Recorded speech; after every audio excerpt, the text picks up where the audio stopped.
Hello बच्चों, चलिए प्रश्न को पढ़ते हैं और समझते हैं। सिद्ध कीजिए कि निम्नलिखित व्यंजक थीटा पर निर्भर नहीं करते हैं। और हमें व्यंजक दिया गया है 2 sin² थीटा प्लस का 4 cos theta plus alpha sine alpha sine theta plus cos 2 alpha plus theta. और हमें बताना है कि ये थीटा पर निर्भर नहीं करता है। प्रश्न को हल करने से पहले हम प्रश्न के लिए मुख्य अवधारणा लिख लेते हैं। तो मुख्य अवधारणा जिसकी सहायता से इस प्रश्न को हल किया जाएगा। मुख्य अवधारणा में कुछ सूत्रों को लिखेंगे हम, जिसमें पहला सूत्र मैं लिख देता हूं आपको cos 2 थीटा का। cos 2 थीटा बराबर होता है 2 cos² थीटा -1, या फिर लिख सकते हो 1 - 2 sin² थीटा। ये सूत्र आप याद रख सकते हो। दूसरा महत्वपूर्ण सूत्र वो भी याद रखें आप, cos A + B cos A + B cos A - B। ये सूत्र आप अच्छे से याद रखें। cos A - B बराबर होता है, इसको लिख देता हूं मैं, ये होता है cos² A माइनस का sin²B। तो ये एक महत्वपूर्ण सूत्र है, इसको भी आप याद रखिएगा। अब जो व्यंजक हमें हल करना है उसे मैं लिख देता हूं। ये है 2 sin² थीटा प्लस का हो जाएगा 4 cos थीटा प्लस अल्फा, उसके बाद है sine alpha sine theta plus का हो जाएगा cos 2, और कोष्टक में है अल्फा प्लस थीटा। ठीक है, तो आइए इसको आगे हल करते हैं। मैं यहाँ पर फिर से इसी को लिख देता हूँ बराबर लगा के।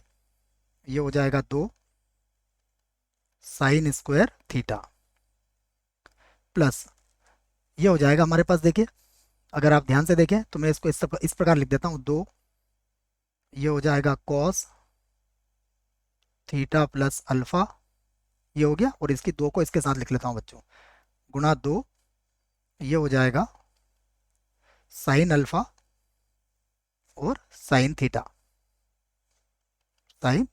ठीक है, और प्लस जो चल रहा है उसे चलने देते हैं हम, cos 2 अल्फा प्लस थीटा, ये साथ में चल रहा है। अब यहाँ पर 2 cos है, cos b का सूत्र लगा देंगे हम। तो यहाँ से लिख लेता हूँ मैं 2 sin² थीटा प्लस का हो जाएगा 2 cos, ये हो जाएगा थीटा प्लस अल्फा, और यहाँ सूत्र लगा देंगे 2 cos A cos B। 2 cos A cos B होता है cos A - B। A - B से हमारा तात्पर्य होगा अल्फा माइनस थीटा, और माइनस cos A + B होता है तो cos अल्फा प्लस थीटा हो जाएगा, अल्फा प्लस थीटा। ठीक है, और प्लस चल रहा है जो, ये है cos 2 alpha plus theta, alpha plus theta. इसे फिर से लिख देते हैं हम, तो 2 sin² थीटा वैसे ही रहेगा, यहाँ से बराबर 2 sin² थीटा। ठीक है, उसके बाद अगर आप देखें तो 2 cos थीटा प्लस अल्फा से मैं इसको अंदर गुणा कर देता हूँ, तो प्लस का ये हो जाएगा 2 cos, ये बनेगा theta plus alpha, theta plus alpha, उसके बाद फिर से हो जाएगा cos, ये हो जाएगा alpha minus theta, alpha minus theta. फिर गुणा करेंगे इसको तो ये माइनस का हो जाएगा, माइनस का 2, और देखिए cos alpha plus theta, cos alpha plus theta है तो cos का वर्ग हो जाएगा, तो 2 cos का वर्ग, और ये हो जाएगा अल्फा प्लस थीटा। ठीक है बच्चों, तो हो गया। उसके बाद देखिए अब यहाँ पर भी हम सूत्र लगा देंगे cos 2 थीटा का, जो मैंने यहाँ लिखा था आपके सामने। cos 2 थीटा बराबर क्या होता है, 2 cos² थीटा -1। तो इसको हटा के लिख देता हूँ मैं, 2 cos² प्लस लगा देता हूँ यहाँ पर, प्लस का 2, ये हो जाएगा cos² अल्फा प्लस थीटा, क्योंकि 2 था तो अल्फा प्लस थीटा, और -1 हो जाएगा। ठीक है, ये -1 हो गया। आगे बढ़ते हैं, तो फिर से देखिएगा, ये है 2 sin² थीटा, ये तो वैसे ही रहेगा, प्लस 2 को भी वैसे ही रखता हूँ मैं। अब यहाँ देखिएगा cos theta plus alpha cos alpha minus theta, इसके लिए सूत्र कौन सा लगाएंगे हम? इसके लिए सूत्र लगाएंगे ये वाला, cos A plus B cos A minus B बराबर कॉस स्क्वायर ए माइनस साइन स्क्वायर बी। तो यहाँ लिख देंगे हम इसको, ये हो जाएगा cos square alpha minus sine square theta. ये सूत्र लगा दिया हमने। यहाँ देखिए ये तो कट रहा है, तो यहाँ पर -1 मिलेगा आपको।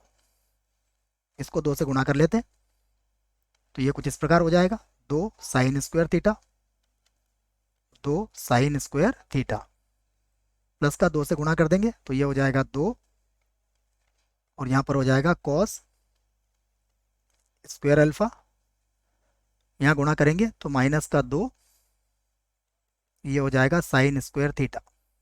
ठीक है, और -1 वैसे ही है। अब ध्यान से देखें तो देखो ये भी कट जाएगा, और 2 कॉस स्क्वायर अल्फा -1, ये कॉस 2 अल्फा के बराबर हो जाएगा, तो ये बराबर हो जाएगा कॉस 2 अल्फा के। तो कॉस 2 अल्फा आ गया, जो क्या है, या फिर यूँ कह सकते हो आप, जो थीटा से स्वतंत्र है, स्वतंत्र है, इसलिए व्यंजक इसलिए व्यंजक थीटा पर इसलिए व्यंजक थीटा पर निर्भर निर्भर इसलिए व्यंजक थीटा पर निर्भर नहीं करता है, नहीं करता है। देख सकते हैं बच्चों कि हमारा जो व्यंजक है वो थीटा पर निर्भर नहीं करता है। ठीक है ना, निर्भर को एक बार और लिख लेते हैं भले ही। निर्भर अगर समझ में नहीं आ रहा है तो हम इसको एक बार और लिख देते हैं बच्चों। ठीक है, यहाँ लिख दिया मैंने निर्भर।